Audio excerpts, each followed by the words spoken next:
I'm going to hit the pulpit to the door because the sky at the head and flow down. Come on, somebody. I don't have respect for the person who God used me to speak into.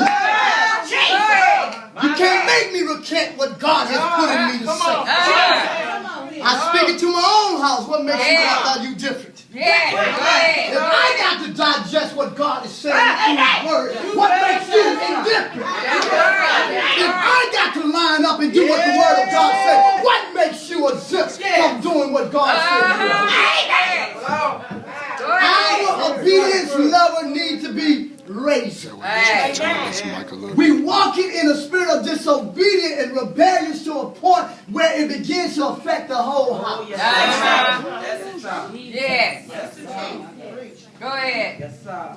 Thank God for two individuals that do my heart good because they know me better than a lot of y'all know me. They met me when I was on the rough side of the mountain. Seen me when I was trying to climb up the mountain and kept falling off the mountain. Come on, somebody. I thank God for Dr. Harris and my sister, Pastor Sandra Harris. I thank God for you. Real folks, I told my wife, if I don't see nobody, if I see them, I know I got hope. Come on, somebody. Because why? It lets me know God is still able.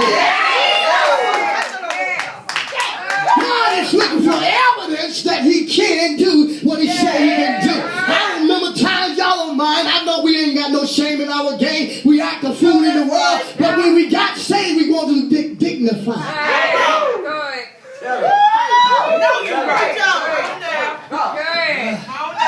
We get so dignified to a point, daughter, that we put on too many masks. You shut around. You one way in church. You're another way outside of church. And Lord knows before you get to your own house, you become another way. You act like a saint around certain folks. But then around certain other folks, you act just like the devil. I'll tell somebody recess is over. Recess is over. I heard God said into this house, and I thank God for testimony service because testimony service confirms a lot in what you've already bring forth. I wish I could have made it down last night because I was tossing and turning in my own spirit, knowing that was a service that I would have to show up the next day. And everywhere I go to preach, I ask God to prepare the way. Because it's one thing to come into a house and don't know what spirit is about in that house. See, y'all keep looking at me, act like I'm foolish. You know, Paul, they say he was unlearned. Come on, somebody. See, they couldn't deal with Paul because Paul didn't go through the church stuff. Come on. Once he was converted, Paul had to go through some hell to birth ministry in him. See, a lot of y'all don't want to go through to get to what God is taking you. But in this hour, the devil is not going to walk back and see you walk up into your promise without putting up a fight. Go ahead. So here he is. I'm laying in my bed and I hear the Lord say this word to me. And if you think I'm lying, I can show the pastor what I'm about ready to preach and she will come in agreement because where this message is going to tie into is what y'all heard on last night. Because I want to confirm ministry in you. I don't care what church you belongs to. Let your pastor know I'm not here to take you to Greensboro. If you ain't obedient to him, you sure ain't going to be obedient to me.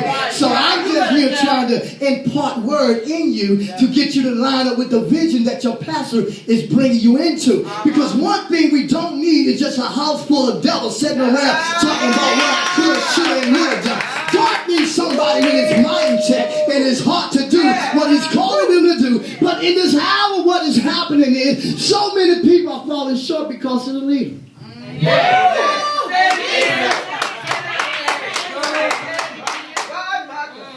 So I discern what's already in the house. I told the sister back there, and I told Bishop, I said, when you said what you said, you don't got to say no more because I know I'm on time with the right word.